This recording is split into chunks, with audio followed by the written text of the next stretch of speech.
Thank you. So Martin, now you can start. I can start. And Thank I go. you. Yeah, good.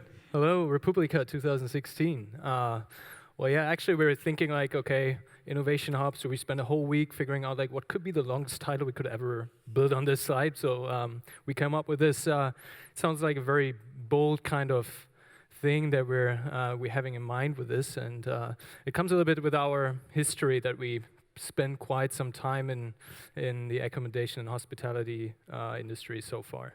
So today, obviously, we want to talk about innovation, about a very, very new innovation hub in Berlin.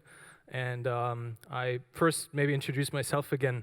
My name is Martin Biermann. I'm CTO of the Innovation Hub. I recently joined from another company in Berlin. It's called Rocket Internet. In Rocket, I was the global CTO, and I was in charge of the mobile strategy and the marketing tech strategy. So I joined HRS just for the reason that this kind of very well-known, well-known, what means well-known? Like how many people of you do actually know HRS? Is there anybody ever booked with HRS? How many? Go on, that's very good. And I joined exactly because of that. Like, what is this company actually about? It's quite old, and what is it going to be in terms of innovation in the new digital kind of century, which is actually a century in the history of HRS. So today, with regards to innovation, we're going to dive into that, whereas I, in the beginning, will basically tell you a little bit about what is HRS, where we're coming from, and why does this kind of company suddenly think about innovation, and actually how we're going to approach that, how we're going to implement that, what strategy we've chosen as a corporate company, essentially, and then basically my colleagues will tell you a little bit about what we're actually about to innovate. So, speaking about HRS, so probably most of you who know HRS, you have certain feelings about HRS compared to our competitors in the market. And the reason about what we are is that we're quite old company. So HRS was founded in 1972 by Robert Rugge. It's a privately held company, and it was recently, a couple of years ago, was taken over by his son, Tobias Rugge. And since then, we are basically further expanding into the worldwide experience of HRS. HRS is a group, essentially. So we have a couple of brands in HRS that focus each on a slightly different area in hospitality and accommodation. And with our different brands, we expanded, as I said, globally with 28 offices. Probably in every city that you've ever been to for a business trip, we have an office there. HRS as a group focuses on three big pillars. So the first is the unmanaged pillar, which is more or less the consumer market, if you like. On the consumer side, where probably you have booked, we accommodate about 300,000 hotels and another 400,000 holiday homes, where you can basically book your next stay. A part of the end consumer business in the unmanaged pillar, we also cater to small and medium enterprises, and we offer them like special business tariffs, like up to 30% discounts on certain hotels, which is a unique thing about HRS. And obviously we cover all the different platforms that we're all talking about today, desktop, mobile, and so on. And recently, we also introduced another venture of HRS, which is called Konichi. I can definitely invite you to our booth out there to learn about Konichi, which is really great. Like everybody of you who ever checked in or checked out in a hotel, you feel like all this paperwork and all this stuff, like 5 in the morning as a business traveler, you're standing there in the queue at a reception, and you have to fill in all this stuff. And these guys are digitalizing that. So you basically, in the future, as of today, actually, you can download the HRS app, you find so-called smart hotels, and you can do all of this like in a few clicks on your mobile phone. The next pillar, and it's a pretty bold pillar in HRS, is our managed services. Managed services we offer to our corporate customers, which is big brands like Google, like Alibaba, Allianz, and many, many more. All in all, actually, we have in there 40,000 small to medium enterprises that we cater special services to, as well as about 5,000 corporate companies, including Fortune 500 companies. What we do for them is basically they have pretty significant annual budgets on their plate for the travels that they have to organize. Even they have big departments for travel organization for their staff. And this is where they seek to have particular sourcing with hotels and hotel chains all around the globe, where we take this expertise out of their demand side, and we serve that to them. So whenever Siemens builds a new kind of plant somewhere in China or somewhere in Korea, this is where they call us and say, listen, we have about 20,000 people every year traveling there. We need a hotel in this kind of area where we're planting this. And obviously, just like other competitors are doing it in the market, we are serving anything that relates to all the paperwork that the company obviously has to deal with. And then, last but not least, we have the hotel solutions pillar, which is about serving to the needs of the actual hotels.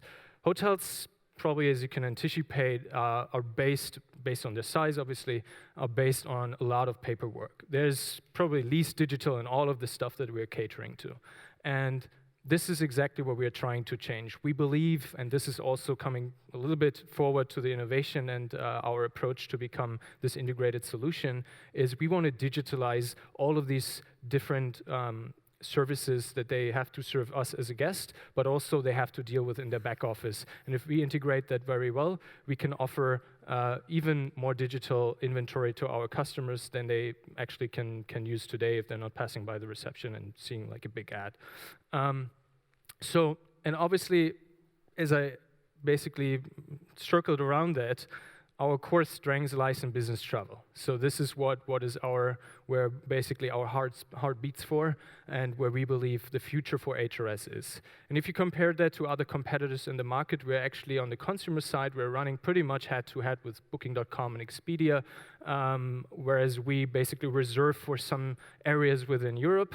But a part of that on the corporate side, there's almost, I wouldn't say no competition, but almost no competition in the way that we're thinking about corporate and business travel, besides expense management and stuff like that. So when it comes to business travel, you can actually compare it to the complexity of when you travel with your children or infants in your family for leisure. It's really, really hard to find online the stuff that you need and to find a platform that even remembers what your previous entries were. And probably we could say that none of these platforms actually remembers how your children actually age over the years. And this is where we thought, okay, for the customer portal, what do we have to improve? What do we have to do in order to make that smart solution that you always want to carry around with you when you're on a trip for business? So asking our customers, what are you interested in? What do you expect HRS to solve really good? And what is the stuff that you're like, okay, yeah, nice to have? And obviously it's price. Everything in the accommodation hospitality industry is 100% about price. And the next thing is user experience. And user experience is not just like having a nice desktop interface or a mobile interface that just integrates nice with all the other apps and replicates what they're doing nice, but it integrates with your context, how you travel, where you travel, how often do you travel, and basically can take effort and work away from you. This is what we should focus there, which ties into the service quality and the content quality in a sense of assortment that we offer you. Obviously, 1972, hotel kind of travel agencies, this stuff was all about catalogs, paperback catalogs. So what happened in the 90s when HRS and other players came online, 1995, well, let's just do that on websites and then build a filter there. We take the agent out, and then you guys are left with, okay, it's a self-service platform. And this is what changes now, if we look in the market, how people use like booking engines in general. So coming back to our three pillars from the consumer side, the business side, and the hotels in the end, if you look on how do people today book and what is different from what happened 40 years ago, is people constantly drive further into the direction of doing it on the go, doing it while taking the decision, running on a business trip, figuring out, taking the mobile out of the pocket and figuring out, okay, where can I get the cheapest but also best stay that I can get for my trip? And people even stop taking the mobile out and then looking for, okay, what is my booking app here? But they're eventually just going on Facebook and asking friends like, all right, like, where have you been staying at last time in Beijing? So can you recommend me something? And this is where we understand what has to change, and that is not only in retail e-commerce the case, but it's ultimately also in the travel industry the case, is you have to be where the user is. And this is where we have to think about how can we leapfrog from this catalog approach into this new era of where people use different platforms for many hours a day on social, on messengers, on wherever they are, and how can we integrate there in order to serve the right content in the right timing without necessarily having them to feel the need to go somewhere to figure out where they can get a booking from. The same is actually true for the business side in terms of the innovation capacity that is out there. For decades, corporates manage this with their departments, and there are a few players, foremost out of the US, that basically cater that with semi-automated processes in digital, which is actually not a simplification of the process, it's just like a replication of the paper-based process online or doing it in digital. And this is where we believe we can also invest a lot of effort and bring a lot of value to our corporate customers in seamlessly integrating with their processes and even making some of their processes obsolete. So if you think of expense management, like what if I have the mobile app from my company, let's be it Siemens, and we have a travel app, and there's an HRS service integrated which deals with a corporate credit card, and I have a certain budget on there. So I'm basically checking in, I'm booking right from this app, I'm in the hotel, I'm using some ancillary services, I'm taking the spa or taking a breakfast, and then I can just pay with that corporate credit card. It's all automated, so there is no more expense management. I do not need that anymore because this was initially paid by the company based on my budget, and I can even incentivize them with savings that they can get back to me, like save or get back 50% of the stuff that you saved on the company's travel budget, right? There are certain initiatives that we already today run with our corporate clients. And if you think of the hotel, well, a hotel is probably the most paper-based thing at all. And this is, they have to take your passport when you check in, they have to take paper copies of that, they have to put it in a file, and then all of that has to be reported like years later to some governmental institution, and then they have to basically digitalize that again and give in numbers in other systems of the government again. So it's a completely insane process. So you first take everything from digital to analog, and then you take it back to digital. So how can we improve this process? And this is where we thought, okay, there's a lot of stuff, a lot of opportunities, smaller and bigger ones. How can we address them out of our daily operations and our daily operating technology stack that we have to serve, all of the daily operating product development that we have to do? Because you need a lot of time to think about these things, like how can you make it an end-to-end seamless experience from mobile to desktop, and the different interests in the room to build that as an ecosystem platform and tie it into one technology stack in the end of the day as well. And this is where we found, okay, it's not enough to just tell a few people, hey, we have this initiative around, and we're like 1,500 people in HRS, so you cannot just go there in 28 offices and say, okay, you work with this guy, and now basically, like after 3 months, you come up with a great idea, and then we build it. You have to have a certain strategy, and you have to actually have some DNA of that strategy within your corporate company. And this is where we found we have to institutionalize that. So we have to give it a separate scope, take it out of all the operational things, about all of that stuff that we do today, and just focus on the actual needs of our customers and these three interest groups. And this is where we looked out there and said, okay, what are other corporate companies doing? How do they take this thing? And where we found it started basically with banks and insuring companies, where they say, okay, let's just integrate what we know works. So we just look out there, look in the market. There are some players who do things correct, and then we basically just acquire these companies end to end, and we integrate it over time into our product portfolio. sometimes works, sometimes it doesn't work. But actually what happens is they integrate their teams, and their teams basically get a new vision that they have to address from that time on, and the team will actually over time just quit. Like you lose the actual potential that you acquired, and the technology will age over time. I mean, if you're like a 40-year-old company, you have to think that far out, and you have to think like what's happening afterwards. How can you, it's not just the technology that you buy, it's about the people and how they constantly drive the innovation to your business. So what happened in the corporate industry is all the C-level of these companies said, well, okay, we want to be a little bit faster. We're public companies, and we cannot address this to our investors and say, well, we want to do this, and we want to invest everywhere a little bit of stake to figure out, like, in the end, what works best. We integrate it. Rather, we take our money, we do it in a hidden mode, and at some point, we'll be invested into this, and it will be easier to integrate it into our corporate global organization. So they founded these private equity funds, and started betting on different horses at the same time. And what came out of this again is you have all this know-how out of your corporate, so you're not adding anything until a certain point when you say, okay, now it's the right point. Now we make the call option on our investment, and we basically drag these companies inside. Then we attach our vision again, and well, we're back to the same issue that we had with the M&A approach before. So what happened, and that's like also one of the companies I work for, is we build accelerators and incubators. We have that money on the one hand, we have potential out there in the market, so why not throw it together and let them alone?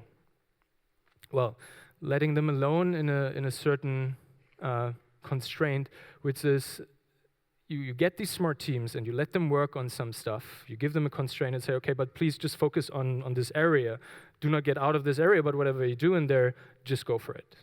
The problem is you still can't really integrate that with your own vision, because it's their own technology stack, it's their own productivity, it's their own mindset, their own guidelines. Everything is separate. You have 10,000 island solutions out there. They all go drag your system in a different angle, and it will be really hard to align this to some vision. So you spend a lot of money, and you have great ideas. You have revenue risk, you have product adoption risk. All of this stuff you cannot control because these people have their own minds. So coming from this, okay, we integrate it as soon as possible to let them work alone, and then at some point just integrate the products, but not the teams, essentially, doesn't work either very well. And this is the latest trend, obviously, is innovation labs. Okay, what's an innovation lab? Well, we just get out there, we take the smart people without a vision, we give them a framework of a vision, and then we let them run, and we give them a little bit of the assets that we have in the corporate environment. So not just the money that we have, but we also give them a foundation on a little bit of the technology stack that we use, and a little bit of the product development, and we can even add some people from our corporate teams to support them on the rough vision and just let them run free. The problem with that is that you have an institution, and what actually happened, I'm not saying that this is the intention of the whole game, but what happened is they drag in these smart people, but it's actually just a repainted incubator. It's the same thing. So they try to drag these people into their corporate teams.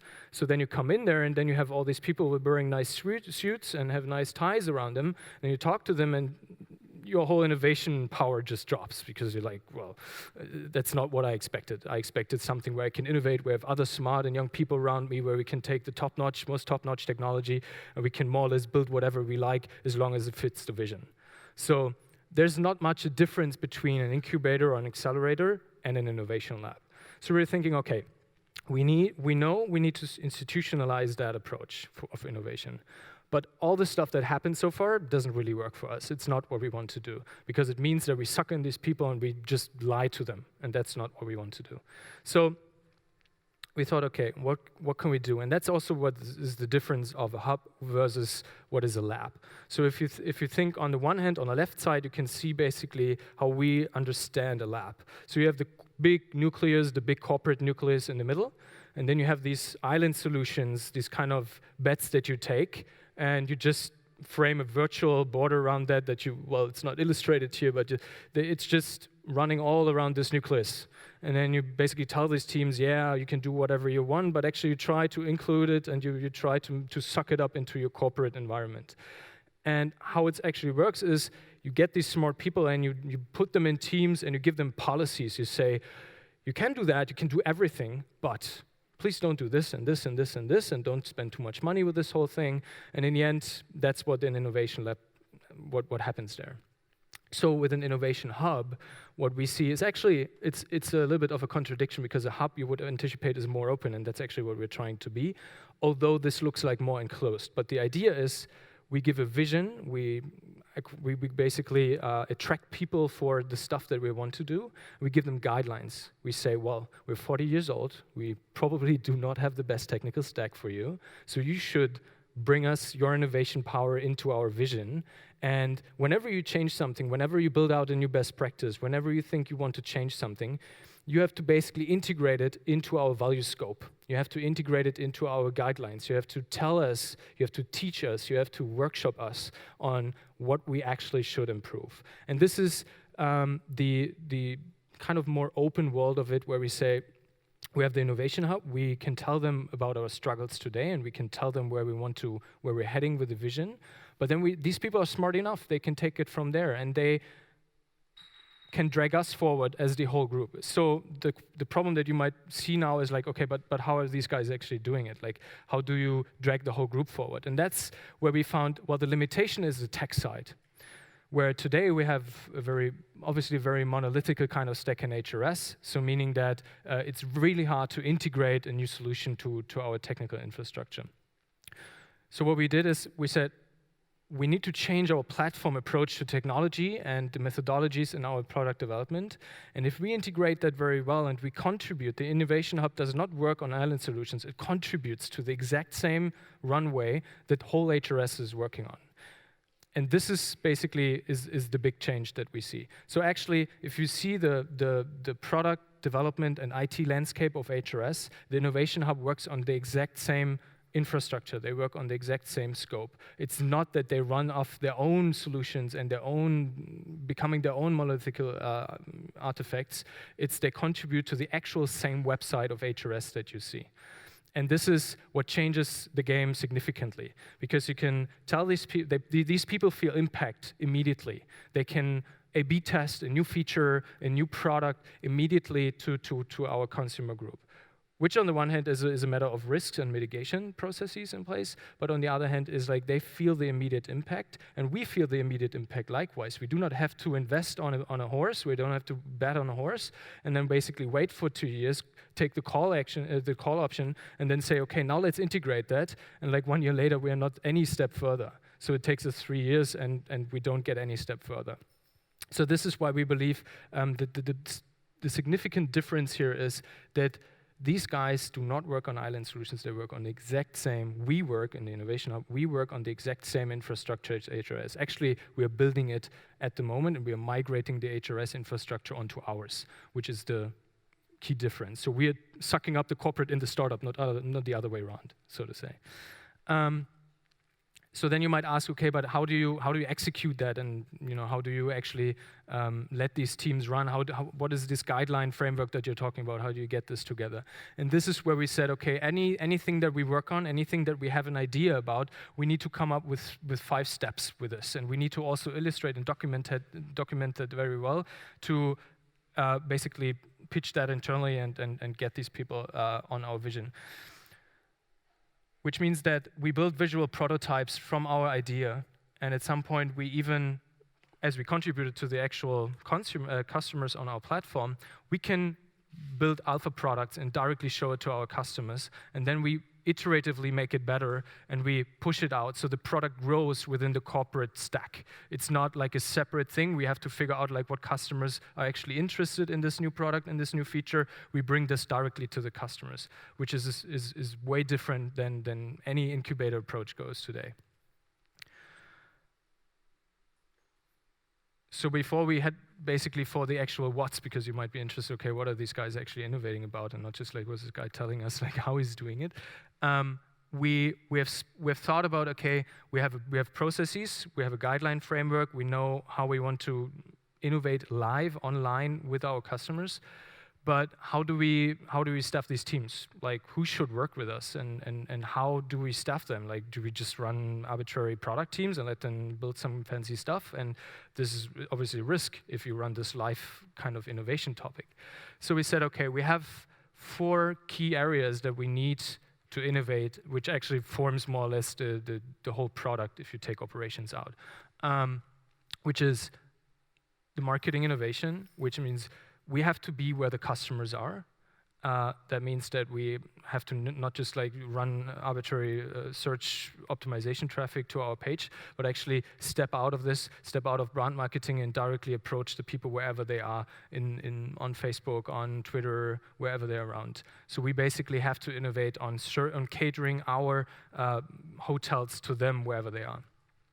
On data innovation, we will hear in a minute about that, how we will drive behavioral data science to basically guide us better on the personalization and the recommendation approaches to tell you what small set of hotels will fit you on your trip, rather than giving you a list of 600 hotels that might or might not be of interest for you. On the platform innovation side, that's what I just said, that the technical foundation is the core of it. You have to be very sensitive about how you approach that in order to make sure that all of these different areas can really flourish to the maximum extent.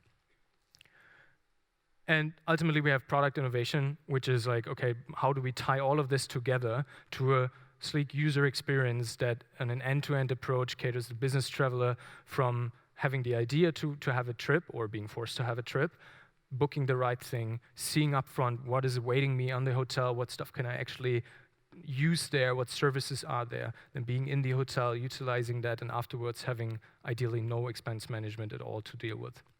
So these are the areas where we put product teams around. So they're teams, full-fledged teams of all the different functions, cross-functional Scrum teams, working in each of these parts of the pie. And we just dump in our values. So we tell them how we believe creativity in a collaborative approach should work, meaning there's not a single guy who's telling everybody how you have to work, but you just have smart people, so let them work together on the right things. So you give vision and you give missions to these teams, and you also tell them explicitly what they can utilize out of the corporate assets that we have.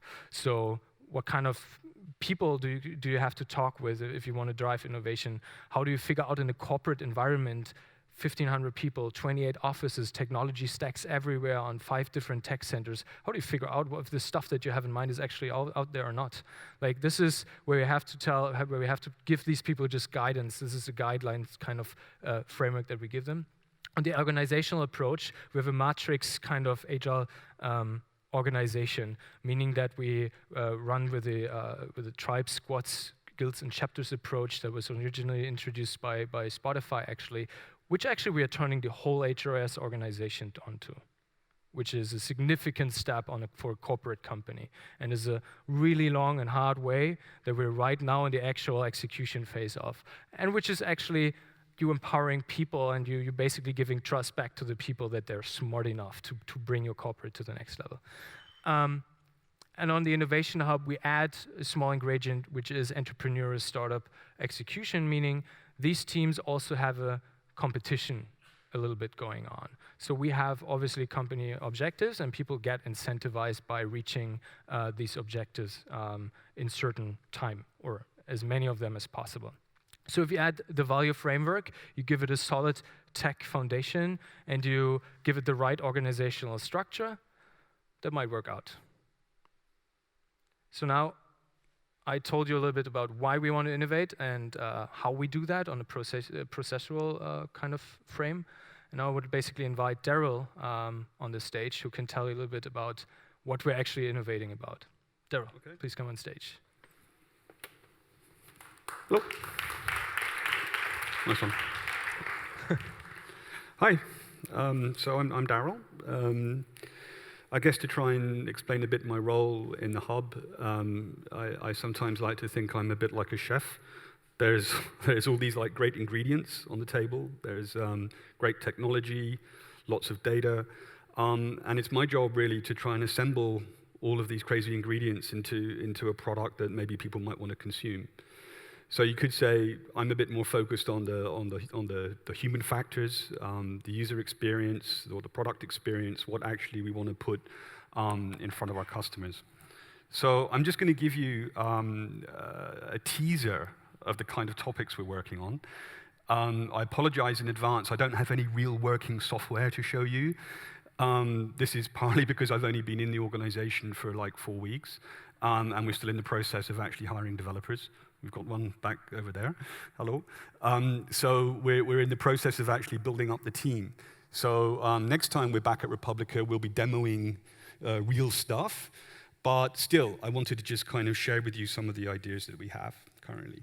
So we've all experienced travel nightmares, I assume. Well, I certainly have.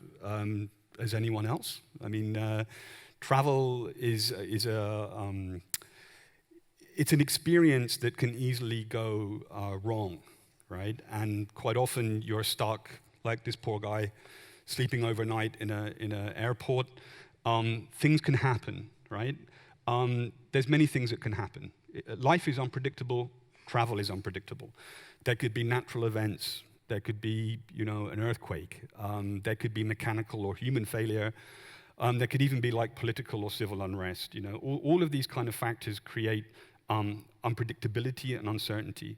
So how do we overcome some of those things, and how can we try and provide a travel and stay experience that is pleasant? So it's not only, from an HRS perspective, as Martin said, we look at both sides of the coin. We look at the end users, consumers who are actually traveling, but we're very much also focused on the companies who are running these travel services. So we have these two sides of the coin to deal with. So this is building on the slide I think Martin showed. These are the three pillars that we have. We have hotels, we have businesses, so these could be like corporations where they have travel managers and they book flights for you and all of that. You have to submit your expense reports to. And we have consumers. And at the moment, these three entities are very much fragmented, right? They're not really connected in a meaningful way. And also, they're not really focused around the needs of the actual customer or the user, which they should be. So, hotels typically are running on paper. They haven't adopted fully digitized processes. Quite often, the decisions that hotels make are just based on intuition. They're not data-driven. They don't have the data, right? So it's all based on gut feeling. From the business side of things, quite often the offerings are not actually based on the needs of business travelers. They don't distinguish the needs between a business traveler and a leisure traveler. So I think there's a lot of work there to do to fix that. From a consumer perspective, and I find this particularly when I'm booking actually on travel sites, there's not much in the way of personalization. Every time I go to another travel site to book, I have to put all my data in again. And this is super frustrating, and actually it's unnecessary. So we think that personalization isn't a new topic. It's been around for years. But for some reason, the travel industry, and particularly the hotel space, they haven't managed to kind of leverage, or they haven't managed to adopt that, or sort of focus their services around the individual, right? Every time I go to a travel site, I have to put my name in, my address, I book, it's the same old thing. So coming back to the sort of the human part, what should the traveler experience be in this day and age? And these are the kind of themes that we're thinking of, right? Now some of these themes are not new. They've been around in travel even before technology really existed, or modern technology. And some of these themes are actually created by the technology that we have. So a good example is abundance and choice. You do a search for a hotel online and you just get overwhelmed. There's hundreds and hundreds and hundreds of places that you could go and stay. If you're using a meta search site, then typically you've got hundreds and hundreds of results to sift through. And as a user, it's very hard to sort of determine, is that the right hotel for me? okay, it's a cheap price, but I honestly believe that it's about more than just price. I think people want to sort of choose a hotel to stay in that somehow reflects their taste, somehow reflects their needs. And this currently isn't really happening. So I'm just going to move forward. So another point I wanted to make also is that we're going to talk a lot about data. We're going to talk about taste graphs and recommendation engines and all of that kind of stuff. And the one point I want to make is that this is all great, and I think a lot of people, especially business travelers, may opt into that for the convenience, right?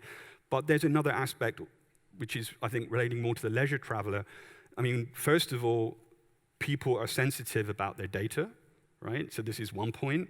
So who's owning that data, right? So wherever I travel, the hotels I go to, the food I eat, all the things that you do when you travel somewhere, who's actually owning all of that information? And then secondly, which is also an interesting point, is that it's a very human thing to want to discover things in a spontaneous way, right? If all we're doing is going to places based on our history of where we went before, I think travel could end up quite a boring adventure. So I think, to put it simply, there has to be an off button, right? For certain users, there has to be the ability to just walk out of that hotel room, stroll down the street, bump into someone, and have a spontaneous experience.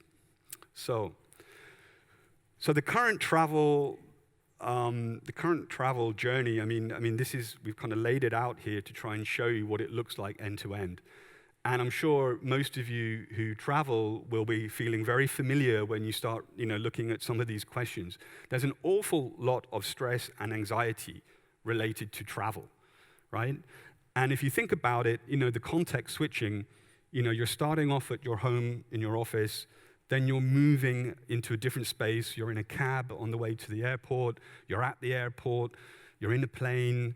You're at another airport, you're now in a cab going to the hotel, then you're at the hotel, then once you're at the hotel, you've got to figure out what you want to do, where do you want to go, where do you want to eat. That's an awful lot of very kind of active questions that you have to answer. And personally, I think it's quite a stressful experience, and it shouldn't be. It doesn't need to be. And I think this is one of the things that we're really seeking to solve is how can we take the anxiety and the stress and the context switching, how can we make that seamless, and how can we make that even a pleasurable experience for the user? So now what I'm going to do is just quickly walk you through a few scenarios, or actually one scenario broken into a few slices. It's a business traveler within a corporate setting. So hopefully this will give you a bit more of a feeling of the kind of ideas we're talking about. So there's a guy, his name is Johann. He works in sales, and suddenly he's told that he needs to be at an urgent meeting the next day in New York, and he has to leave immediately, right? So that's quite a stressful start to the journey straight away. However, this is the kind of thing, this is the kind of product experience that we envisage to handle that. So the first thing is that, rather than Johann having to deal with his corporate travel manager via email or phone, he can just pull out his phone and he can have a conversation. He can have a conversation, and actually this would be some kind of bot. So this isn't a human being sitting behind this. It's actually something that is more automated. And what he wants to do, he doesn't want to get stuck with one of these horrible corporate hotels. He travels to New York a few times, and actually there's a really cool hotel there that he loves, and he wants to stay there. So normally this is a big issue for organizations because they have hotels that are in the area of compliance, and then there's the rest. So if you're someone who just wants to book into a hotel that isn't in the system, normally you're not allowed to. Now we think that's dumb. And we think that actually there's things that we can do to actually remove that problem. So in this case, he wants to stay in a specific hotel that he likes. And the bot would say, yep, sure, I can add that one into the system. And then the other thing that the bot can do is actually tap into, you could say, the taste, or what we call the taste graph of this customer. So this customer has been to New York before. He's actually been to a restaurant that he likes. He liked it on Facebook. And we can pick up on that. through the bot and say, okay, we can start to join these dots together and say, right, well, he's going to New York. He likes this restaurant. Why shouldn't I book you into that restaurant? Because I know that you like that restaurant. And we actually kind of proactively suggest things that the customer might want there. Then the other thing that's important here is the interoperability. I mean, Martin talked about building an ecosystem, and that's exactly what we need to do. And, whoops, sorry. Yeah. So what we can do with a service like OpenTable that has a very open API, we can integrate that into the service, and we can actually make the booking for them. So that is a much more seamless and integrated experience than what we see today. So then the next step would be Johann made it to the airport in one piece. He even made it to his hotel. He's had a pretty good journey, but he's tired. He's jet lagged. He's been on the red eye. Someone's holding up a number. 20 minutes to go. Yeah, okay. So he wants to just get into his room. Right? I mean, we've all been there. You're in a hotel, you're tired, you're red eye. The last thing you want to do is actually queue up in the hotel lobby. Bright lights, noise, you just want to get to your room. So we're actually thinking that it could be a lot more easier with an automatic check-in. And that's exactly what Konichi, as Martin mentioned, are offering. And they're out there somewhere. You could probably go and talk to them. But basically, it's using beacon technology. So as you walk into the hotel lobby, it recognizes you, and it automatically checks you into your hotel room. And I think that's pretty cool. And not only could we do that, but we could take it even a step further. So most people like to listen to music, and most people like to watch movies, or I certainly do. And then what we would do is we'd say, okay, would you like to connect your Spotify? Would you like to connect your Netflix? And the whole thing just seamlessly fits together. So I'm basically taking, even though I'm switching context between environments, I'm bringing my own personal content with me, which gives me a sense of familiarity and reduces some of the anxiety with the context switching, right? So the next step, and this is, I think, this is a bit that I actually get really excited about, is actually in the hotel room, right? So now, he comes into his hotel room. He's listening to his favorite playlist already playing, which I think would be really, really, really cool. And he's pleasantly surprised that he can customize his stay even further. So most of you have probably heard of Nest. It's a way of it's a way of controlling your thermostat. So as he comes into the room, using the app, he can actually adjust lighting. He can adjust temperature, all from the convenience of his phone, right? And the other really cool thing is that it saves those preferences. So if Johann came back to this hotel at another point in time, assuming it's the right time of year, because obviously the temperature changes, but if he came back, then it would remember his preferences, so he wouldn't have to do all that again. And then, of course, other things that we can do to enhance the profile, we can start to ask about other things that Johann might want. Do you want breakfast? Do you want it in your room? Do you want it in the dining area? These are things that we can learn from. These are things that we can use to build up this 360 view, this profile of the customer. And actually, I don't know how many people in this room are from the world of product and software, but we have this term MVP, minimum viable product. And that's all about testing things out, getting something to market, testing it, seeing if it works. A hotel room could be the same thing, right? And if you could imagine if a hotel became very data-driven, they could do some really cool things to experiment and see what kind of services that you may or may not like. And then in turn, they can use that data to improve their overall picture of their customers and where they want to go. So the next step, this is actually the next day, and Johann discovers that actually one of the meetings he was supposed to go to has been canceled, so he doesn't know what to do. So he's sitting there like, okay, I've got a few hours to kill. I'm in downtown New York. What do I do with my time?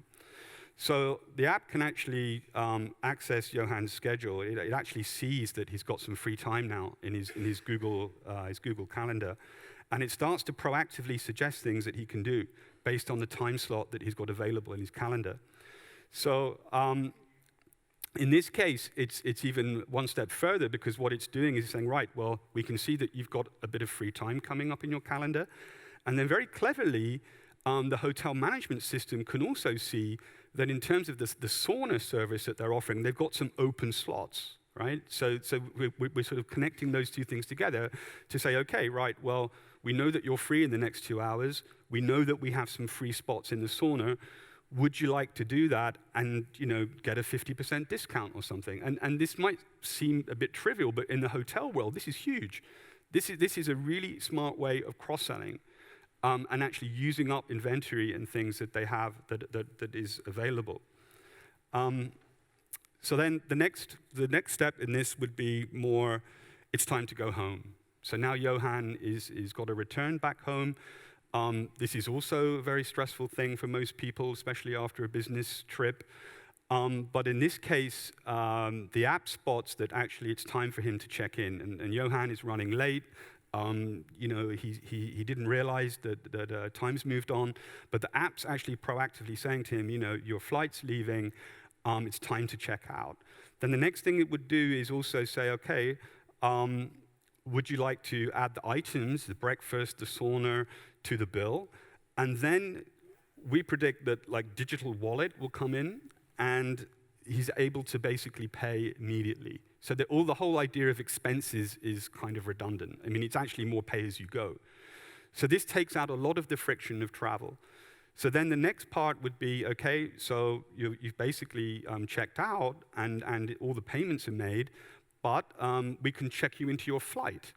So this is another piece of anxiety or stress taken out of the process. And not only that, we can connect with the flight companies, the providers, and we can see that actually you have miles on your account, and we can even give you an upgrade to your seat in the plane home based on those miles that you have.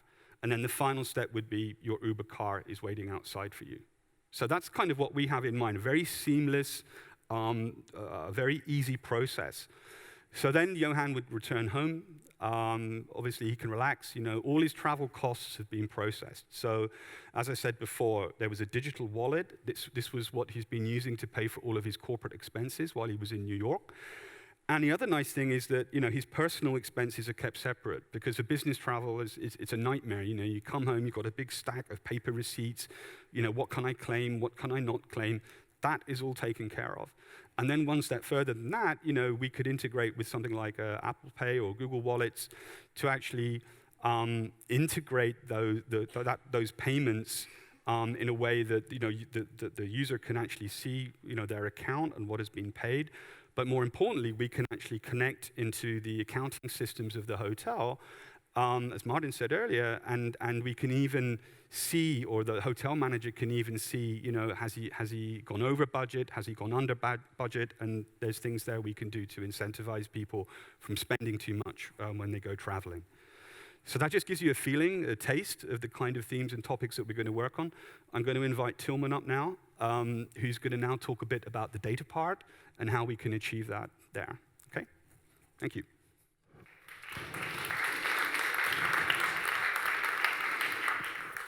All right, good afternoon from my side as well. I'm going to talk a little bit about the data part of the product demonstrations you've just seen. I'm not going to go into detail and talk about algorithms, but just kind of about a fundamental idea that's driving all this innovation we've been talking about today. And the big idea is really, we're not inventing the wheel new. We're connecting the dots. And I think that's kind of the strong message from this talk you should take with you, is we're taking existing data sources and we're bringing them together and sharing information at each of these points in the travel graph for a better, seamless experience, essentially. So we start with the individual, their calendar, maybe their internal clock if they travel between time zones, maybe the weather location where they are right now, where they're going to, making recommendations of what to pack.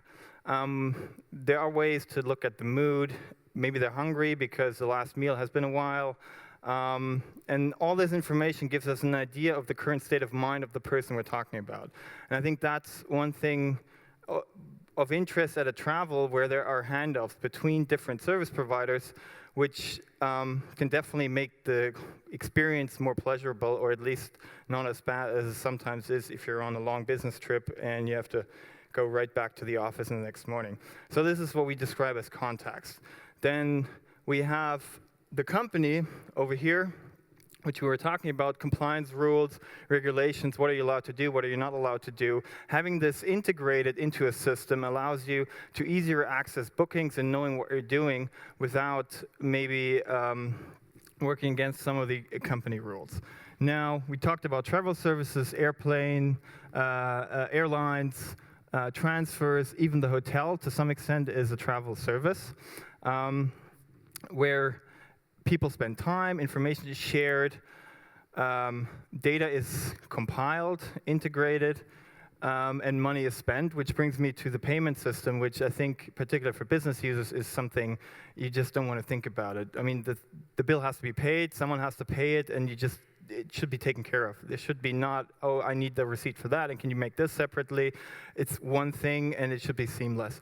And the last thing is about media and content. We were talking about your Netflix, your Spotify account, all sorts of information, or even your social media, expressing your taste, or just what you like, or gives you a feel of being at home. So adding that into the whole experience might take away some of the stress from the travel. So if we take my company, we got selected hotels, selected rates, already integrated, and if you search for something, they pop up at different locations as if you were in the same tool as a private user because your company has special deals. Now, corporate transfers, automatically when you book your hotel and your flight, the company who provides that is automatically notified. You don't have to call anyone, you don't have to send emails. It's just like, it's a business trip. You need a transfer from your office to the airport or from wherever you are to the airport, and all this information is shared seamlessly. Now, some planes or some airlines offer corporate amenities. There might be certain regulations whether you're allowed to take them or not. The airline is notified about that, so there aren't any confusions. And then the same is for the hotel about corporate deals. Now, about the travel services, there's one hand, yeah, of course, booking the stuff and then getting from one place to the next, but there are also just-in-time drop-off, check-in, baggage, drop-off. Think about if you're sitting in the cab or in your other transfer Uber vehicle, and you could print the luggage badge right in that car. You don't have to worry about it once you arrive at the airport. Your driver actually drops it off. You can directly go to the gate. Now, just-in-time amenities. On the outbound flight to your business trip, you might want to work on the plane. You don't want to be bothered by beverages or food. You just want to get your work done and then maybe have a short nap. Versus on the way back, you're exhausted. You just want to get home. You're probably going to sleep on the plane. You, again, don't want food unless you wake up. And maybe something refreshing at the end of the flight. And this has to be timed, and just otherwise you would have to wait for the food until you go to sleep, and then it's just not a pleasurable experience, and you want to get work done. Same thing at the hotel. As Darryl described, we can integrate some of the more leisure activities or even booking a conference room into an app without having to call someone or maybe even having to call your secretary who then contacts the hotel. You can just do it seamlessly through an app with the travel service directly without losing time or spending any effort. Now, about the context, it's all about just-in-time personalization. So are you hungry in that moment, are you not? Does the driver of your airport transfer know where to drop you off or not? Maybe you're hungry at the airport, and there's a restaurant of a chain you like.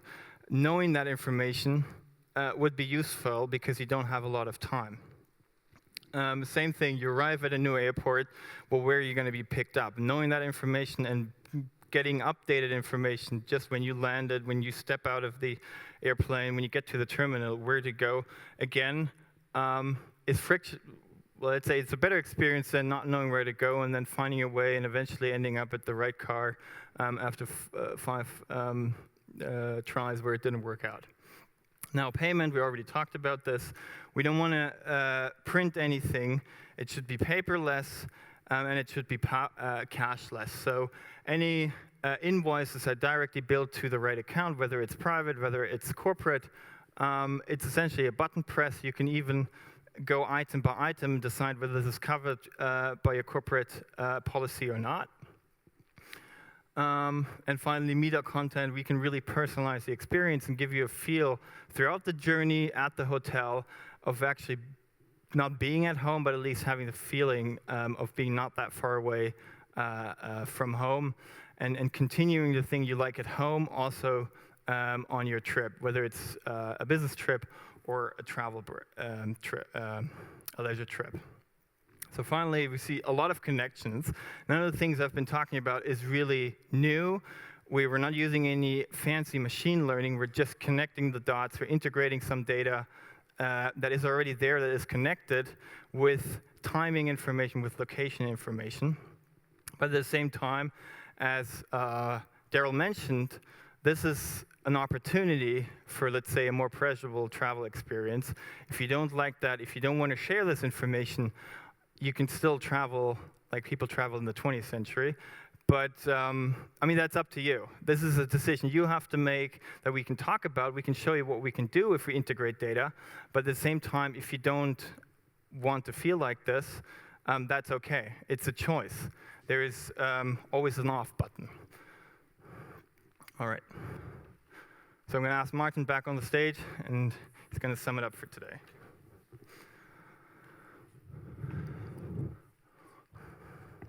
Hello? No, it's on. Need to switch the mic. Yeah, just wanted to summarize again what you saw, because I believe it's quite massive, quite a lot, and for a very old company also. But so again, to summarize, we're a 42-year-old company getting online 1995. We have 3 big pillars that we cater: consumer and consumer business travelers in a corporate environment with a lot of policies, a lot of paperwork, and we have hotels who sometimes seem to be coming from an old ancient kind of time and basically just dropped in the digital time. So we have a couple of different interests on the plate, a couple of different needs on the plate that we need to that we have challenges with, that we need to innovate about, and that we're basically, with the Innovation Hub, having an institutional kind of setup and strategy to our innovation in the group organization. And this is basically what we wanted to talk about, what we wanted to introduce you to. And then it would be the right time for you to ask or raise any questions or concerns that you might have about this. Anything? Yes? I think there's a microphone coming. Yeah, thank you. Yes, if I'm right, you aim at covering the complete customer journey with your app, I'd say, with your services, something like that. So if there is about more than 2 hours for sauna, for example, if your customer would like to have a sightseeing tour or visit to a museum, something like that, where do you get the information from? What do you think? For museums, you ask, or general, how we do that? Yes, how do you think that you will have the information? Yeah, I think that's exactly the interesting thing, or the actual opportunity that we actually finally have today, is because all the companies out there, all the startups, all the content that we see, everybody, or most of them at least, understood that they own the content, they own the inventory, but they do not own the big frame around it. They cannot shield it. So they have to play an integrator. So they have to basically provide us and other players on the market with APIs to leverage that content, and to basically, to bring the business model to them in the end of the day.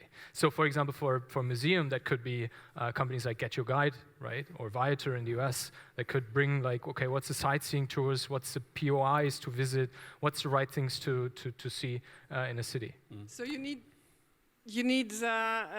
do you plan to contact the DMOs, for example?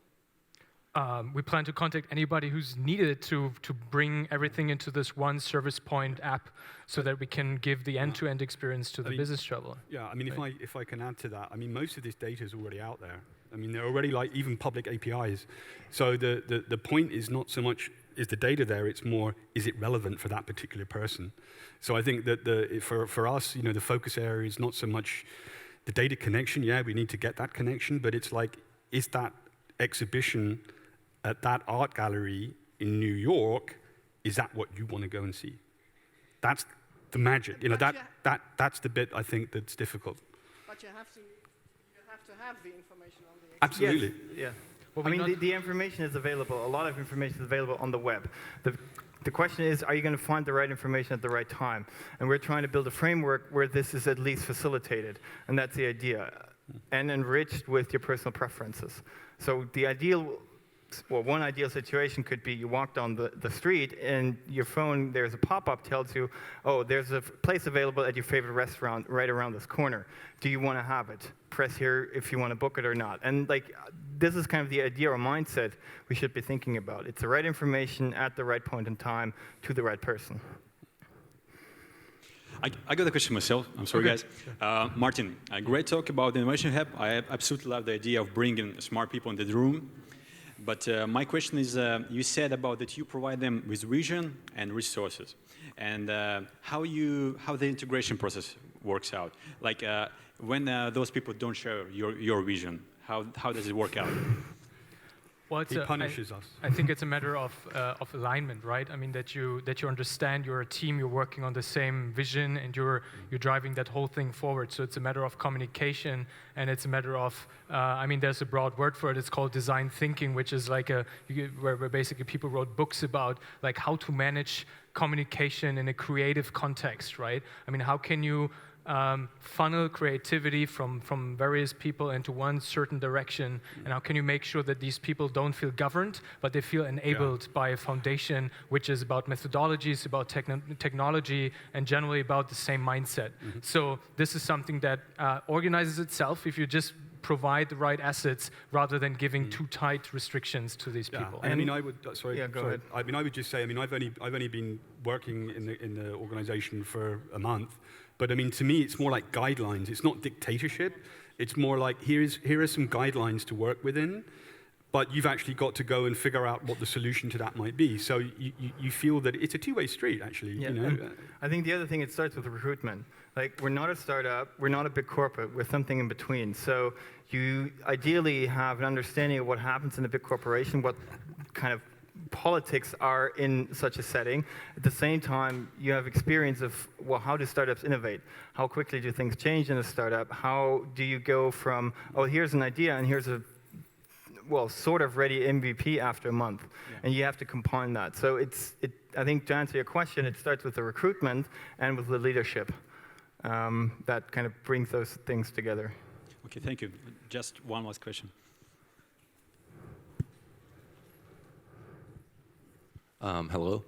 Most of the application that you talked about, to me, it seemed like they were designed for business customers, so people that travel very frequently, very often to the same place, maybe, so that the suggestions that they have or get are very useful because they know that they like that and they know they've been there. But how does it work for a private customer who only goes on vacation maybe once or twice a year, completely different locations? How can he ensure that there's not just unuseful suggestion, but he actually has a merit from your app? I think, yeah, you're absolutely right. This kind of presentation was really focused around the business customer. But if we talk about the private user, we don't directly observe that many points where you've been and all that, as you mentioned. But if we look at what the person liked on Facebook, like what other trips out of his friend list did he like, what locations, what pictures, gives us some understanding of what he might be interested in. I think that's a way to go. Over time, of course, you do gather some information.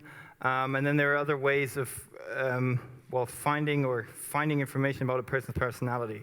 And that might have some implications of what travels they like. About the individual user. One very last remark to this. We do not require that we own this kind of app, this application. And it's not necessarily an application. It's a platform that integrates with your Facebook, with your corporate travel portal. Like big corporates, they basically have their own corporate portals. They even have their own travel apps, like Alibaba, for example, right? Where you basically have your staff app and you can book your trip in there. And this is where we integrate our knowledge and our IP into your systems. So this is what we focus on. We do not focus on, okay, how can we build this encapsulated platform and basically bring it to the people, and for some it works, for others it doesn't. We focus on business travelers, and we focus on catering their needs first. And I believe that there's a lot of stuff in there that even with lesser data points, we can still serve very nicely to end consumers, even by interpolating from personas and taste graphs that we built from many people, and we can say, okay, that's very likely to go in that direction for that user. So it's a probability mix. Yeah. All right. Thank you. Okay, thank you very much. Thank you.